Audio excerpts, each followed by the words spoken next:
Here's the truth nobody tells you. Saving money has almost nothing to do with discipline. If you're disciplined with money but still can't save, you're not broken. You're just fighting the wrong battle. Let me show you what I mean. My name is Sean, and I spend way too much time thinking about why money feels harder than it should, even for people who are doing their best. If you're someone who tries to be responsible with money but still feels stuck, make sure to subscribe. This channel is about understanding money clearly, without hype or guilt. All right, let's talk about why saving feels impossible. Most advice about saving money sounds simple. Just spend less than you earn. Pay yourself first. Be disciplined. And technically, none of that is wrong. But here's what most people don't realize. Saving money is not primarily a discipline problem. It's a friction problem. Let me show you what friction actually looks like. It's the 28th of the month. Your paycheck hits in 2 days. You've been careful. You've been disciplined. Then Tuesday morning hits. Your phone buzzes. Netflix charged $17.99. Spotify charged $10.99. That app subscription you forgot about? $9.99. Then you check your email. Your car insurance renewed. $47 more than last year. Your internet bill went up $15. No warning, just higher. Your kid texts you. They need $35 for a field trip. Due tomorrow. You stop for gas on the way home. $58. And you're out of groceries for the week. By the time you even think about saving, you've got $180 left. For 2 weeks. That's not a discipline problem. That's friction. Money leaving your account quietly, automatically, inevitably, before your brain even registers it as a decision. And here's the brutal part. None of those things feel irresponsible. You need internet. You use Spotify. Your kid needs to go on the field trip. You have to eat. Every single expense is justified, but together, they erase your ability to save. Not because you're reckless, because the system is designed to create friction, and discipline can't overcome friction forever. Here's what's actually happening. Your brain doesn't experience money objectively. It experiences relief. When you pay a bill, relief. When you buy convenience, relief. When you avoid discomfort, relief. Saving money is delayed relief. And your brain, especially under stress, will almost always choose immediate relief over delayed relief. That's not a character flaw. That's biology. This is why disciplined people still struggle. They're not undisciplined. They're overloaded. When you have no financial buffer, every dollar carries emotional weight. A $47 insurance increase doesn't feel like $47. It feels like, what do I cut? Do I skip lunch this week? Do I push the electric bill? Saving doesn't feel like progress. It feels like deprivation.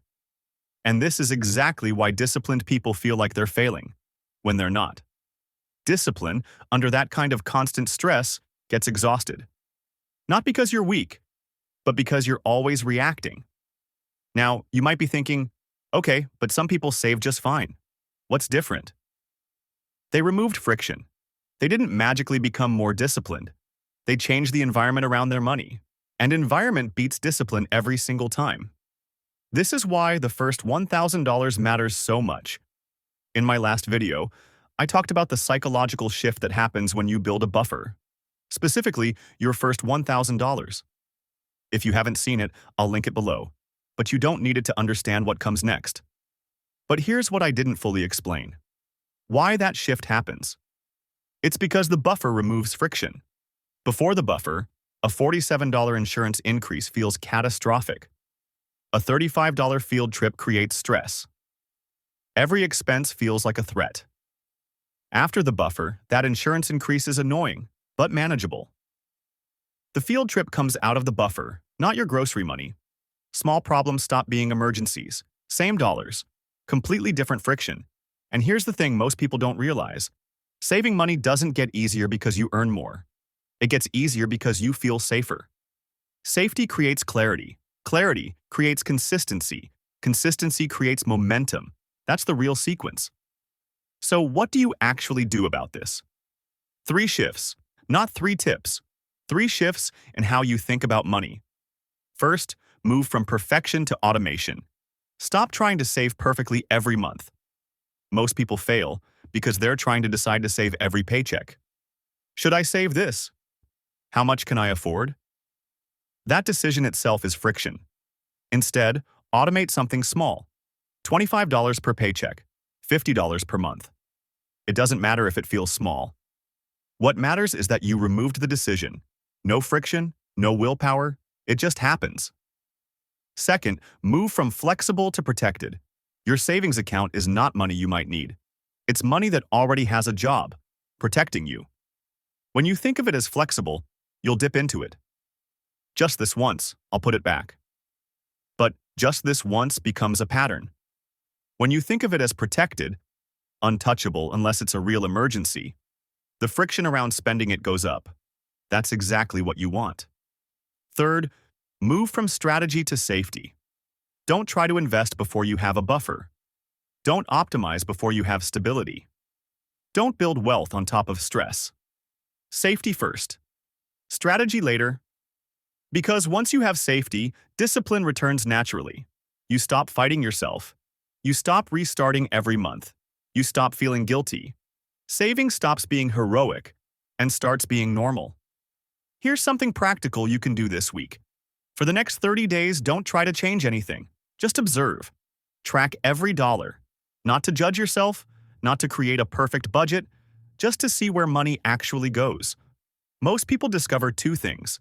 First, money is leaving in places they didn't realize.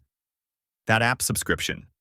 Convenient spending that feels like $5 but happens 15 times a month.